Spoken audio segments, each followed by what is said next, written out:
Good morning, all of you. I hope all of you are well and your study is going on as rocketing. और आपकी पढ़ाई भी बहुत rocket की तरीके से चल रहा होगा, मुझे पता है, और आप लोग अच्छे भी होंगे।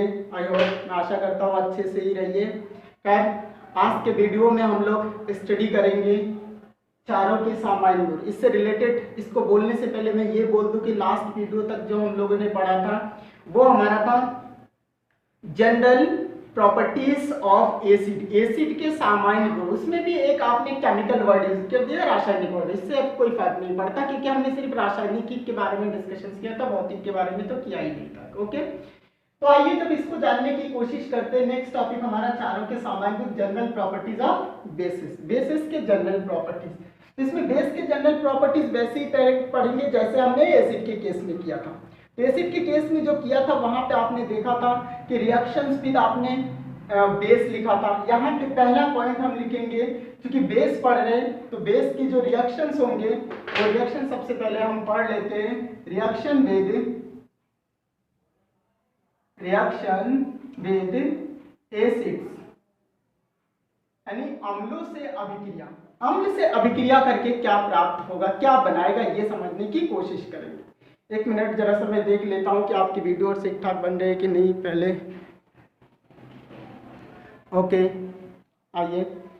तो इसमें सबसे पहले देखते हैं रिएक्शंस विद एसिड्स। एसिड के साथ में अगर बेस की और क्षारों की अगर अभिक्रिया करते तो क्या बनता है, तो हम बता देते हैं acid react with base to form salt and water and when base react with acid to form salt and water। base अगर एसिड के साथ में रिएक्ट करता है तब भी लवण और जल बनाता है, और एसिड और बेस दोनों का कहने का एक ही मतलब होता है, कुछ अलग नहीं होता। इसमें ये बात समझ में आनी चाहिए। तो क्या बना देता है, ये चीज बताए। आज हम बेस के बारे में स्टडी करेंगे तो बेस पहले लिख लेते हैं, देन एसिड लिखते हैं। ऐसा कोई है नहीं कि पहले एसिड और बेस होना चाहिए, लेकिन मैंने समझा नहीं कि when base react with acid, एक हमारा स्टेटमेंट बन जाता है। When base react with acid to form salts and salts की स्पेलिंग रॉन्ग लिखा, साल्ट्स एंड प्लस वाटर।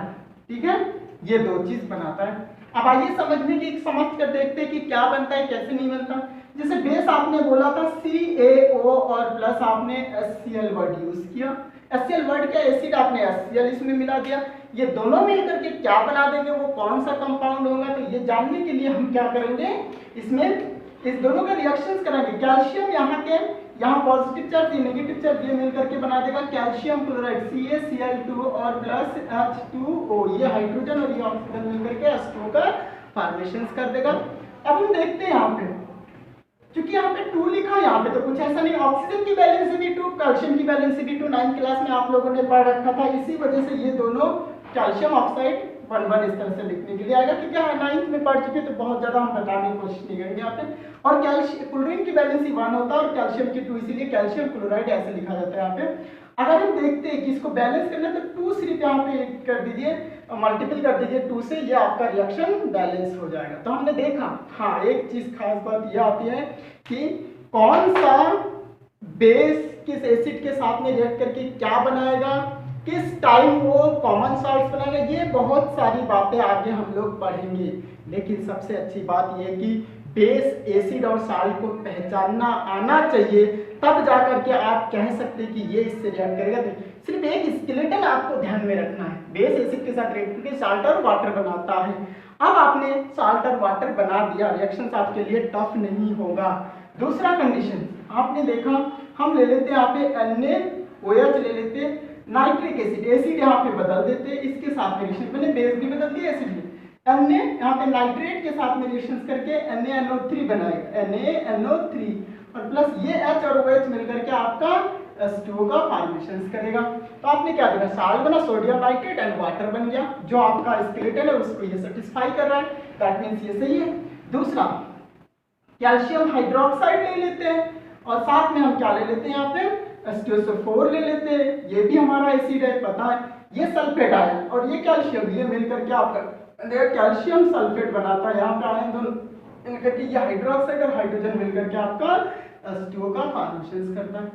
क्योंकि यहाँ पे OH2 2 to 4 आपके पास हाइड्रोजन, 2 ऑक्सीजन, 2 से मल्टीपल कर दीजिए, 2 ऑक्सीजन 2 दूना 4 यानी 2 to 4 हाइड्रोजन भी आपके हो गए। रिएक्शन आपका बैलेंस भी हो गया।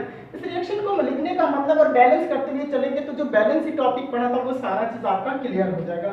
तीसरा पॉइंट आपने देखा था कि अमोनियम जो आपके पास होता है NH4OH, अमोनियम हाइड्रोक्साइड, ये भी आपका बेस होता है और इसका भी रिएक्शन अगर H2SO4 के साथ में कर देते हैं तो अमोनियम यहाँ पे पॉजिटिव आयन, यहाँ पे सल्फेट, ये मिलकर के आपका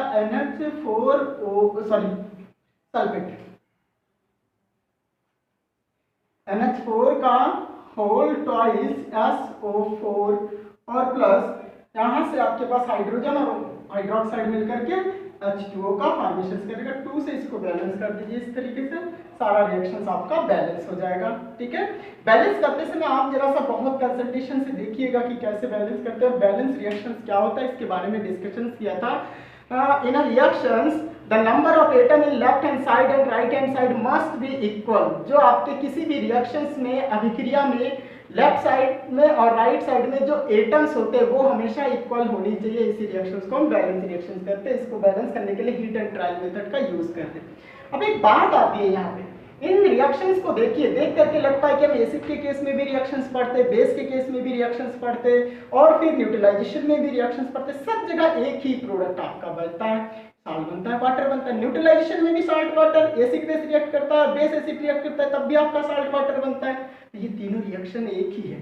अगर आप यहाँ पे केमिकल प्रॉपर्टी ऑफ एसिड पढ़ते तब भी ये रिएक्शन देते हैं, केमिकल प्रॉपर्टी ऑफ हम लोग बेस पढ़ रहे हैं तब भी एक रिएक्शन देते हैं। अगर न्यूट्रलाइजेशन रिएक्शन, उदासीनीकरण अभिक्रिया पढ़ते तब भी हम यही रिएक्शंस देते। ये बात हमेशा याद रखिएगा। तो बहुत ढेर सारा रिएक्शन नहीं होता, एक रिएक्शंस के कंडीशंस हमको याद में रखनी चाहिए, ऑटोमेटिकली आप सारे रिएक्शंस को कर लेंगे। आई होप आपको समझ में आ रहा होगा। रिएक्शंस पे आप लोग फोकस करिएगा। ठीक है, अब एक नेक्स्ट रिएक्शन करते हैं बेस के केस में। ओके, दूसरा point, reaction with ammonium salts, reaction with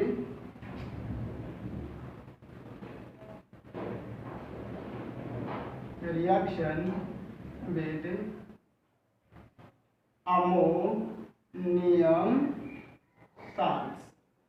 ammonium salts के साथ में रिएक्शन। अब स्टेटमेंट आता है, when base react with ammonium salt to form salt water and Lybrate ammonia gas. कहने का मतलब जब किसी भी अमोनियम लवण के साथ में आप किसी भी बेस का रिएक्ट कर देते हैं तो वो साल्ट तो बनाता ही है, वाटर भी बनाता है और साथ में अमोनिया गैस को लाइब्रेट भी करता है। अगर इतनी सी बात समझ में आ जाए तो हम रिएक्शंस दे करके देखना चाहते हैं कि ये रिएक्शंस होता भी है, नहीं भी, कैसे होता है, इस बात को समझने की कोशिश। जैसे आपने लिया अमोनियम क्लोराइड, सपोज यहाँ पे लिया NH4Cl, ये अमोनियम और ये क्लोरीन, अमोनियम क्लोराइड बन गया। ठीक है, तो ये अमोनियम का एक साल्ट हो गया। ठीक, इसको ब्रेक डाउन करेंगे तो अमोनियम पॉजिटिव, Cl नेगेटिव आएगा। ओके, अब अगर ये रिएक्ट करता है किसी बेस के साथ में, बेस जैसे आपके पास बहुत अच्छा होता है NaOH ले लीजिए, अल्कली भी आप यहाँ पे वर्ड यूज कर सकते थे, ये वर्ड आपके का ये अल्कली भी है। ठीक है, तो ये अमोनियम इसके हाइड्रोक्साइड से मिलकर के अमोनियम इसमें ये पॉजिटिव चार्ज, ये नेगेटिव, ये मिलकर के आपका क्या बना देगा, ये मिलकर के आपका NaCl बनाएगा। क्या बनाएगा, NaCl, सोडियम क्लोराइड बना दिया। OH और यहाँ से एक H मिलकर के आपका H2O का फॉर्मेशन करेगा और प्लस यहाँ से NH3 का फॉर्मेशन, अमोनिया का फॉर्मेशन होता है। रिएक्शन हमारा बैलेंस है, कुछ करने की जरूरत नहीं। एक दूसरा रिएक्शन ले लेते हैं, अमोनियम सल्फेट NH4 का whole twice SO4, ammonium sulphate. और अमोनियम सल्फेट का रिएक्शन हम कैल्शियम हाइड्रोक्साइड से कर देते हैं। इस रिएक्शन को इसलिए लिया ताकि बैलेंस भी करती है। चलिए इसको देखिए, ये कैल्शियम पॉजिटिव, ये नेगेटिव SO4 सल्फेट, आप ये दोनों रिएक्ट करके आपका बना देगा CaSO4, कैल्शियम सल्फेट और प्लस OH यहाँ से और यहाँ से H आपका H2O का फॉर्मेशन करेगा और प्लस यहाँ से NH3 का फॉर्मेशन हो जाएगा इस तरीके से। ठीक, ये बात समझ में है। यहाँ 2 लगा हुआ है तो यहाँ पे भी 2 लगा दीजिए और फिर यहाँ पे OH ऑक्सीजन 2 है तो यहाँ पे भी 2 लिख दीजिए। इस तरीके से पूरा का पूरा रिएक्शन हमारा बैलेंस हो गया। हम देख रहे हैं कि हमारे पास बैलेंस रिएक्शन है। बैलेंस भी करना होगा, बहुत अच्छे से समझना भी होगा कैसे होता है। जब ये चीज पढ़ लेते तो हमारे पास दूसरा एक इंपॉर्टेंट टॉपिक आता है और तीसरा पॉइंट लास्ट इसकी प्रॉपर्टीज है, वो प्रॉपर्टीज क्या है? Reaction with soluble metallic salt, reaction with soluble metallic salt, okay, sorry metallic salt. अब जो बेस का रिएक्शंस करेंगे वो किसके साथ में करेंगे? वो सॉल्युबल मेटालिक साल्ट्स के साथ में करेंगे। सॉल्युबल मेटालिक साल्ट्स का मतलब ये होता है कुछ ऐसे धात्विक लवण होते हैं जो घुलनशील का काम करता है, विलय का काम करता है, ओके, जिसमें कोई चीज विलय हो जाता है। तो ऐसे के साथ में जब हम पढ़ने की कोशिश करेंगे तो देखेंगे कि क्या क्या ये बना सकता है।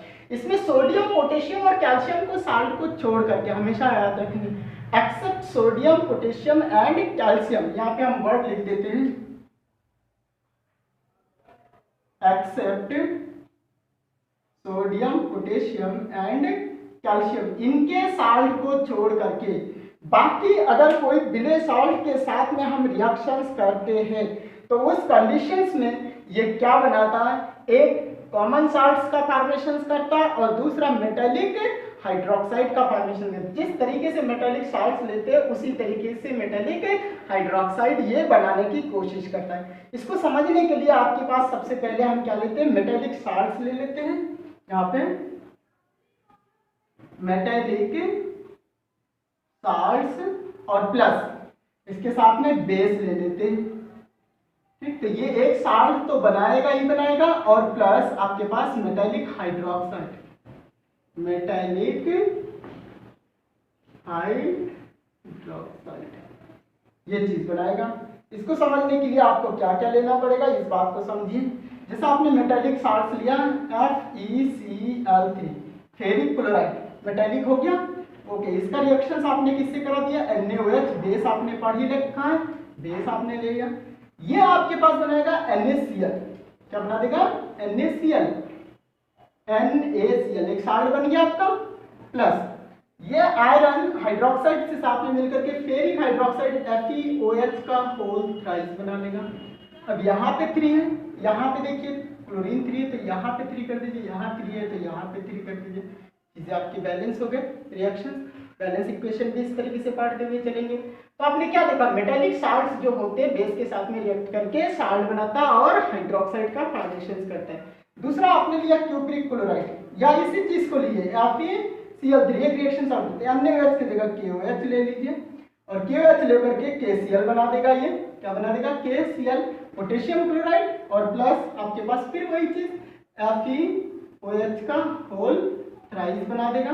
बैलेंस करने के लिए फिर रिएक्शंस को ऐसे बैलेंस करिए, ओके, रिएक्शन आपका बैलेंस हो गया। दूसरा आपके पास क्यूप्रिक क्लोराइड CuCl2 लिया आपने और CuCl2 में आप एक काम करिए, पोटेशियम हाइड्रोक्साइड ले लीजिए और NaOH ले लीजिए। आपने देखा तो क्या बना देगा? ये KCl बना देगा, पोटेशियम क्लोराइड और प्लस CuOH का होल ट्वाइस क्यूप्रिक हाइड्रोक्साइड बना देगा। 2 से मल्टीपल कर दीजिए, 2 से मल्टीपल कर दीजिए, रिएक्शन बैलेंस। या CuCl2 लीजिए और यहाँ पे NaOH ले लीजिए, ओके, तब भी ये रिएक्शंस हो जाएगा, NaCl का फॉर्मेशन करा देगा और प्लस आपके पास CuOH का होल ट्वाइस ये बना देगा। फिर से रिएक्शंस को बैलेंस करना है, फिर से रिएक्शन को बैलेंस कर दीजिए। एक रिएक्शन और देते हैं, ZnCl2 देते हैं, जिंक क्लोराइड है और इसका रिएक्शन अमोनियम का आपने नाम सुना है NH4OH, अमोनियम हाइड्रोक्साइड। ये क्या बना देगा? आपके पास जिंक हाइड्रोक्साइड और अमोनियम क्लोराइड बनाएगा, NH4Cl अमोनियम क्लोराइड बना दिया, एक साल्ट बन गया आपके पास। और दूसरा जिंक ऑक्साइड के साथ रिएक्शन करके जिंक हाइड्रोक्साइड बनाएगा, OH का होल ट्वाइस बना देगा। अब देख रहे चीजें बैलेंस करने, तो यहाँ से बैलेंस कर दीजिए इस तरीके से, सारा का सारा रिएक्शन आपका बैलेंस। तो आपने क्या देखा? बहुत इंपॉर्टेंट रिएक्शन है इसके और बहुत ही इंपॉर्टेंट रिएक्शन किसके किसके साथ में बेस का रिएक्शन सबसे पहले ये याद रखना होगा। एसिड के साथ में रिएक्शन, एसिड के साथ में रिएक्शन करके ये क्या बनाता है?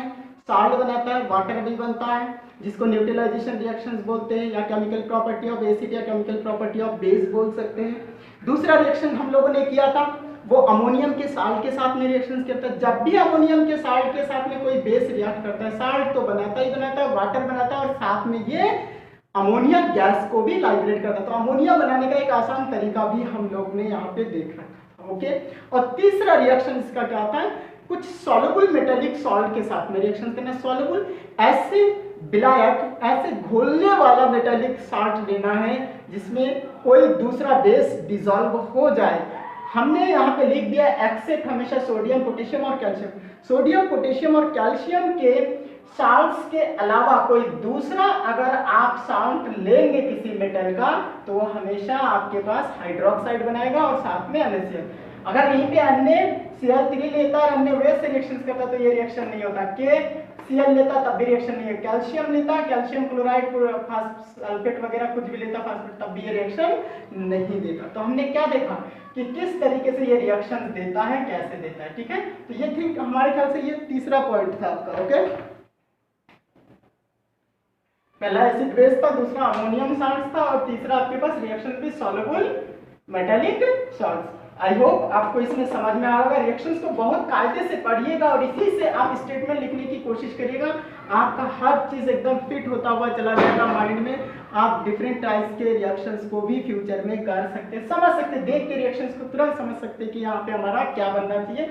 खास तौर से इस स्केलेटन को फोकस करेंगे और स्केलेटन को अगर फोकस करेंगे तो आप different kinds of hydroxide, different kinds of salts ले करके आप चीजों को बना सकते हैं। जहां पे एक्सेप्शन लिखा होता है वो मत लिखिएगा क्योंकि वो डिसॉल्व नहीं करता होगा, इसीलिए वहां पे एक्सेप्ट लिखा होगा। ठीक है, इस बात को हमें समझना पड़ेगा। आई होप आपको समझ में आ रहा होगा। All the best, thank you.